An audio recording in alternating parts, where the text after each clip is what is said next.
Hello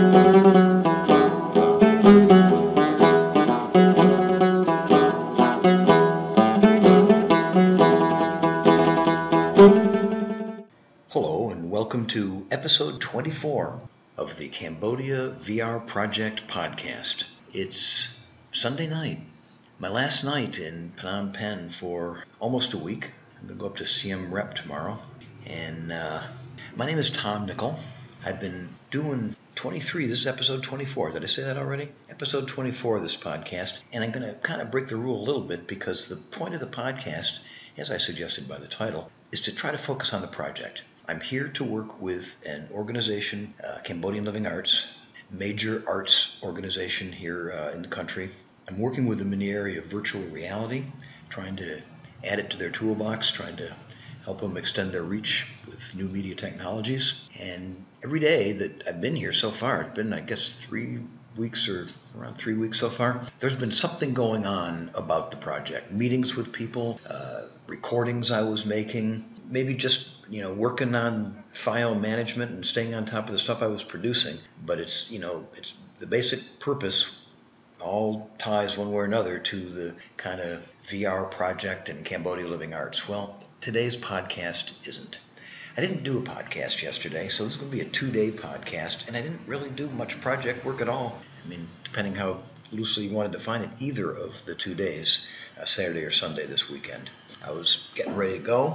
I had some other things to do that weren't related to the project, like my language learning class and my Khmer book reading group, that kind of thing. So it wasn't like I wasn't busy, but just things have kind of wound down. I purposely kind of wound them down to this point. I did do, I don't know how much to define the project. It's every time I do a 360 interview with someone, is that related to the project? It might be. It doesn't focus specifically on Cambodian Living Arts, but I've recorded a lot of things around here that aren't specifically arts or Cambodian Living Arts that I might be using somehow in some VR installations and some gallery of interviews with people from Cambodia. I mean, I don't know how I'm going to use some of the stuff I've got. And today I did do another 360 interview. And so, it remains to be seen how project related that was. It was really fun. Cambodia History book reading group that I'm in, call it Read Camp, has, I think, about half Cambodian and half expats. It's a really neat group, really fun. We have quite lively discussions. Today was a really lively discussion. There is a young woman in the group who is quite knowledgeable in their history and law and politics and just, contributes enthusiastically, just really intrigued me. So I asked her if I could do a 360 interview with her, and she was really up for it, said yes, and of course didn't have any idea what I meant, and I had to explain that, but as usual. Then we actually did it today, and I think, well, she is different to interview than anyone I have ever interviewed before. Most people that I speak with, I try to ask the questions in a way, and then the way they naturally talk, it falls into a rhythm that allows me to find a natural pause every 5 or 6 minutes. Stop, save the file, catch our breath, then sort of keep going. Yes, it creates a discontinuity in the interview, but actually, kind of stopping and catching your breath a little bit maybe isn't the worst thing in the world if things have been going pretty well and it's informal anyway. But Maria doesn't talk that way. I would ask her, some good question, and she would just go off on a story about it. And she's a good storyteller, nothing boring about it. But would not, you could see, it was not going to fit into the 4 or 5 minute time frame. And a couple times I kind of did a little bit of hand signal, maybe cut an answer short. It's tricky because this camera doesn't really want to go for long recording intervals. It gets too hot, especially in Cambodia. And I think I recorded one file that might be 12 minutes long. That's by far the longest I've done. I don't know what that's going to be like. We'll see. But I did it, and I don't even know how to kind of recap. She's a really smart young woman, and she did go to law school. Got involved in some international competitions that law students, I guess, get involved in. I didn't really know anything about this universe, although I know every field of graduate study has national and international competitions of some sort or another. And she's done really well in them too, preposterously well, and had some quite, sort of poignant experiences out of it that she related. So she's really smart, had an unusual set of experiences so far in her life, and I'm pretty confident we'll have plenty more. So I was It was really great to talk to her. I mean, to me, asking people to do 360 interviews is just an excuse for me to get to know them better and ask personal questions. And I did, and it went really well. It is not easy being a young, talented, intelligent young woman in Cambodia. I'm sure that she has been under a lot of pressures to conform in ways that your life isn't going right down the ordinary, predictable path. I think she's got a really supportive and kind of female-oriented family, and I'm sure that's helped, but I'm sure there's been some constraints there too. In any event, I'm just really impressed with her. I'm just kind of babbling right now because I haven't really wrap my mind around my sense of who she is. She surprised me in some ways from, who I thought she was. She is in the book reading club, and we met for kind of lunch today and just went for a couple hours, and it was time to move right on to the book reading group. So I didn't sort of get my closure in a sense of saying how much I appreciated talking with her and thanking her and myself getting a little bit of perspective on it. That didn't happen because I went douche right into the next thing. But that's okay. I will find other ways to, get that kind of closure and say what I need to say to her. But it was, wow, what an interesting person. The book reading group was interesting today too. The thing started back in prehistory, so we've been all the way through the earliest archaeological findings and then some of the earliest civilizations and settlements right up to then the Khmer period of Angkor Wat from 800 or so to 1200 or so. Angkor Wat and kind of northwest Cambodia was arguably the most developed place on earth. The number of people that were supported, the agricultural surpluses, the hydrology, canal systems, irrigation going on. Holy, they really had it going. And we've been through all that, and now we're to the end of the colonial period, end of World War II, and there was a lot to talk about. There were some people who didn't have the same opinion of things, and also some people who like talking. Put them all together. It was maybe a little bit more random than I would have preferred, but it went really well, and we finally covered the chapter. And so even though it was a bit frenzied and hurried, my book reading club sort of came to a nice end for now. I'll be back next week. I'll be able to do the book reading club, and then what follows right on from that is my Khmer language study group. Went to that again. The leader of that is Sreimam, and I have also done recently a 360 interview with her. So I did that Friday, and one of the things that, was it project related or not, was that I worked with some of my 360 interview files from Sreimam on Saturday to, find some really short segments. There's a lot of ways, to use these interviews. I could do a whole long form interview and string them all together, just editing out the parts that I want to, or find just short little 10-second, nicely said phrases that she says some beautiful things. Sreimam is just a giving person, and it was great interviewing her. Again, an impressive young woman in a very different way than Maria, but both of them just really caring about the, making a difference and the social benefit of the work that they're doing. So, and a lot of that, Sreimam really came out and said really well. So it was easy to find some nice sections. Producing still, the editing system I have isn't really made for 360 videos, and there's compromises that I'm making when I take the raw stuff and then produce it into something else that are just, I don't get it. I don't get what I'm doing. I make it at one format and the file comes out huge. Looks good, but it's too huge.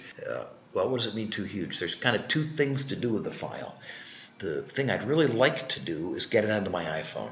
Now, I'm not great at iPhones. I know one way to do it is to email it. And if I can keep it under 25 megs, I can email it. And then I can get it onto the iPhone real easy because I can save it as an attachment on the email. There's other ways to do it using iTunes and whatnot, but it's a pain in the... I just have trouble doing it. Maybe it isn't a pain, it's just me, okay? I have trouble doing it. So the long and short of it is I try to make some really nice pieces that are under 25 megabytes. And I did make a couple of those, but, it took some time. Anything longer than that, either I go through the pain in the butt of trying to get it onto my iPhone and, putting it on iTunes, but the best thing, the way to let more people see it, of course, is to upload it to YouTube, or what I've been using lately is Vimeo. And so I did that. there's a cost to that, which is that when then the viewers stream it, it doesn't look as good. I mean, it loses some resolution quality. It's probably about a 2K resolution uploaded, and I don't know what it is by the time it gets streamed into somebody's device, but I probably lose half the information. So I don't really know. I'd like to see that. So, but I did both of those. I uploaded some longer segments to Vimeo, and I got some little shorter segments onto my phone. Again, there was things that kind of frustrated me because I don't quite understand it, but I did it. I guess working backwards, back to Saturday now, the other thing kind of note that I did Saturday night that I hadn't really sort of done anything quite like this before. I met a guy in the language learning group who is a Chinese from KL. He's a Malaysian Chinese, and he's a sort of property development manager guy. He's the guy, the big investment dudes are going to build a multi-gazillion dollar property of some sorts in this case Phnom Penh, and they hire some guy to be the the ringleader, and that's him. His name is Michael Lim, and he's been spent 4 years in Qatar and 4 years in some other part of the Middle East, or 4 years in Thailand on another project, and now he's here in Phnom Penh probably for 4 years. He's been here for about a year. That's the work he does. It takes him away from his wife and children back in KL, but I guess that's the life he leads. And during that particular week, during last week, his supervisors from Singapore had come to check up on things, and man, that's got to be about the most stressful thing in the world when your boss comes from a week to look over your shoulder at everything, and said that's what he went through. So I knew that, and I got in touch and said, ready to celebrate? You made it through the week. And so we sort of hung out on Saturday night. First time I've sort of done that, and with a Chinese Malaysian property developer at that. And I had a couple of places in mind, maybe a roof bar that we'd hang out, maybe a jazz club we'd go to. And he bit on the roof club, but he said, hey, here's another roof club I know about, and roof bar. Turns out that the hotel that his property group owns, the one that he's developing isn't the only property that his group has in Phnom Penh. They have some already. One of them is a really nice hotel with a really beautiful roof bar. And so that's the roof bar that we went to, and everybody there knows him because he's like the guy. So it was an interesting experience, and a beautiful, finally starting to cool down, and a good breeze up there. 360 view, panoramic all over Phnom Penh, and just sat back. I had a mojito and drank a beer, and we just shot the shit for a while. He's the type of guy who likes to meet people that he considers interesting and learn from them. I've met other people like him, and for some people at first meeting, I strike them as an interesting guy. So what he really wanted to do was sort of hang out with me and hear me talk for a while, pick up things from me, and it's fun. And he was quite explicit about that too. Now I think he's a really interesting guy, and I asked him questions to try to learn more about what his life is like, and he would answer things. But as far as he was concerned, if I just wanted to rap on, that was pretty much cool. And I don't mind that. I kind of enjoy talking, so I did some, but it wasn't just like me going on and on and on. We talked back and forth a lot, but he really wanted to pick up on certain perspectives about America and my view of things and whatnot, and so it was real fun. We went, after sitting up at the roof bar for a while, we went to a nearby Vietnamese restaurant that he knew about, had some pho, some spring rolls. Came back and hung out a little bit. A friend of his, I guess his big exercise in the morning and then in the evening, he rides a bicycle in a certain area around Phnom Penh, and he's got a buddy that he does that with. It strikes me as a death wish experience, but that's what he does.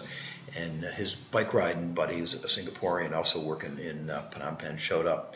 The three of us hung out for a while more, and I gave forth about 911 and Tom Nickel perspectives on things, and the Yankee Cowboy network theory of American power and political power. So that was it, and it was a fun evening doing that. I came back Saturday night, and that was that. And I think I've also pretty much covered Sunday now. Sunday was the 360 interview and the book club and the language learning group, and beep bap bap, here I am.